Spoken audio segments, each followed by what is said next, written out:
kita nanti apa saja yang harus kita lakukan supaya kita nyaman, supaya kita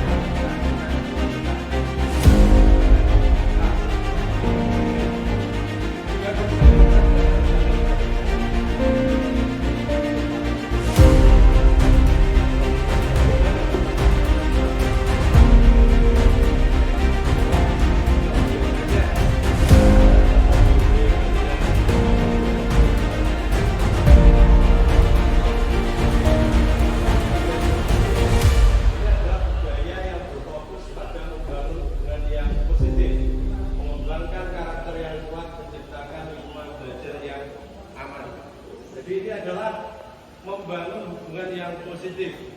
Jadi tidak boleh kemudian kalian ada satu anak yang mohon maaf lemah secara analisa akhirnya kalian bully, tidak boleh.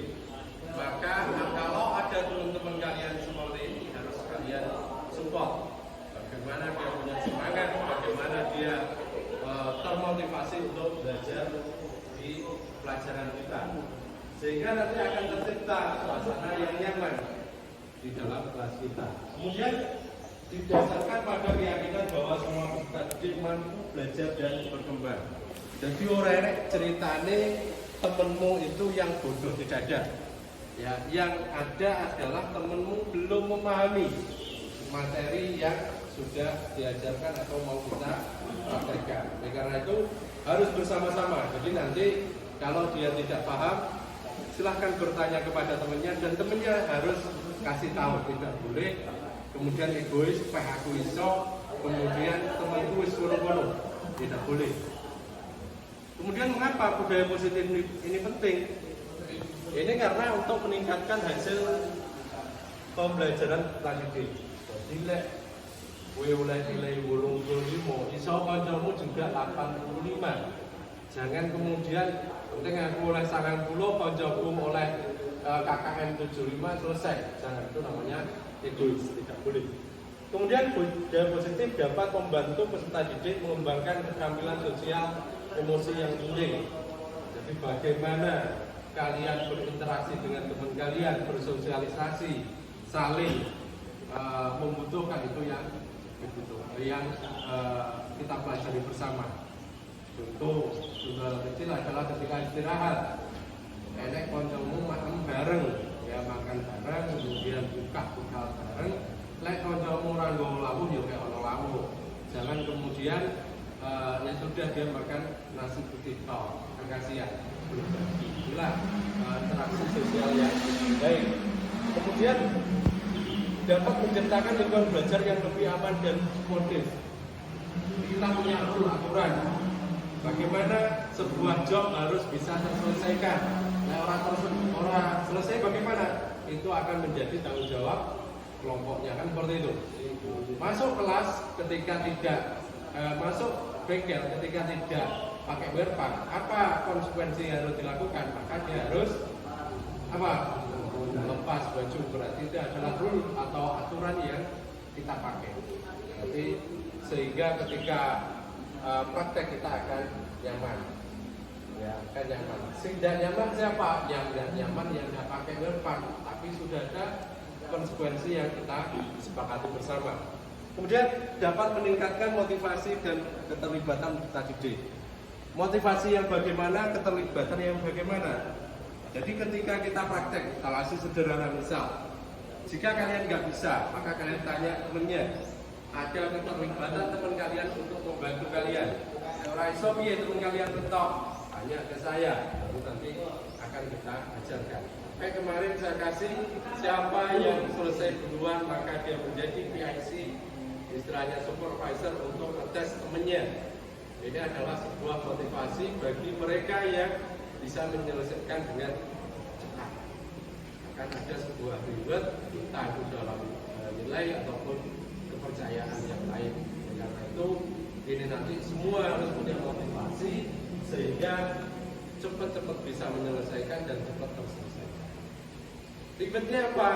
Pulang cepat, kalian mulai jam 4:30, kalian mulai jam 10. Tidak masalah bagi saya. Seperti kemarin pelajaran saya selesai Oke, hari itu kita absen saja, silahkan karena tugas kalian selesai, target modul yang sudah kita pelajari sudah terselesaikan, free bagi kalian. Ya, tetapi ada konsekuensinya. Tolong nanti ketika pulang kita bersama-sama atau kita tetapkan pulangnya jadi jelas. Kemudian konsep inti budaya positifnya yaitu disiplin positif. Ini disiplin ini ketika aturan atau rule sudah kita bikin, maka kalian harus konsekuensi. Ya, ketika ada hukuman, kalian tidak boleh marah, bomba. Saya datang tapi telat, artinya ini yang sudah ada konsekuensinya. Kemudian motivasi perilaku manusia. Jadi ada sebuah motivasi. Oh, ketika pelajarannya Pak Tika, Pak Agus, Pak Mutu atau Pak Alvano umpamanya seperti ini. Ada motivasi, ada target yang harus saya selesaikan, selesai sudah, berarti saya sudah laporan selesai sudah, saya tinggal kemudian ada posisi kontrol restitusi nanti akan kita jelaskan di belakang. Kalau memang ada pelanggaran, maka kalian juga harus siap untuk mendapatkan punishment. Punishment ini bukan sifatnya mencelakai kalian, tetapi lebih kepada mendidik bagaimana kalian sadar apa yang sudah dilakukan. Kemudian keyakinan kelas atau pola. Jadi nyaman ketika gue orang lebu, walaupun gue sakit, gue orang lebu. Ada semacam rasa yang tidak nyaman, sehingga kalian kalau nggak mau kudu tekok, kudu masuk. Kemudian tiga institusi ini adalah pengambilan sikap yang pengambilan sebuah keputusan jika terjadi sesuatu. Ini langsung pada motivasi. Motivasi perilaku manusia ini lebih kepada kebutuhan untuk merasa terhubung, kompeten dan otonom. Ini pasti. Ya. Kenapa kalian merasa pengen ada hubungan komunikasi dengan teman kalian, dengan guru kalian, kemudian kompeten, pengen dianggap saya mampu, saya selesai jobnya, kemudian mendapat nilai di atas 85, kan seperti itu. Kemudian otonom, bahwa apa yang sudah kalian lakukan itu betul-betul sesuai dengan SOP-nya, standar operasional prosedur. Berarti ketika praktek dicek nyala, kemudian di semua fungsi dicek juga nyala, berarti selesai. Ini adalah otonom, berarti berangkat dari pemikiran kalian sendiri tanpa ada intervensi dari yang lain. Kemudian ketika kebutuhan ini terpenuhi, peserta didik lebih cenderung berperilaku positif. Jadi enek konco memari dhisik, saya yakin kalau dia berangkat dari pemikirannya, yang terjadi adalah dia pasti akan melakukan sesuatu yang positif, entah itu membantu temannya, entah itu ngajari atau mungkin yang lain.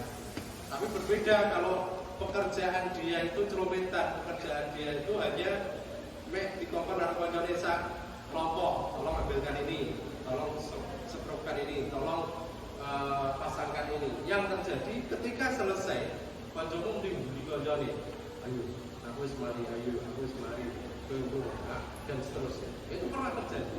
Kakak tingkat kalian juga boleh. Sukanya bully konconya ketika dia sudah selesai. Tapi ketika action itu adalah hanya manut perintah konco. Ini jangan sampai terjadi. Ya. Kemudian ketika kebutuhan ini tidak terpenuhi, saat itu lebih cenderung berperilaku negatif. Bagaimana ketika pekerjaan kalian nggak selesai?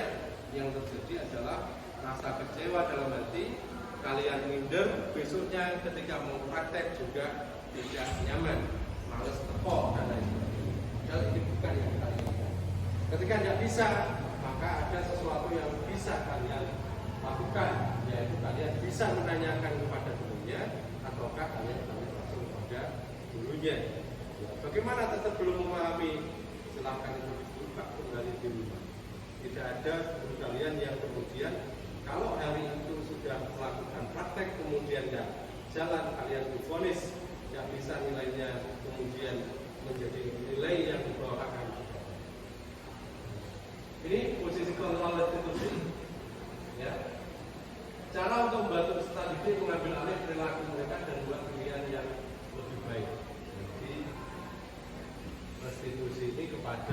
lebih kepada sebuah tindakan yang kemudian tindakan itu akan berakibat, sebab akibat.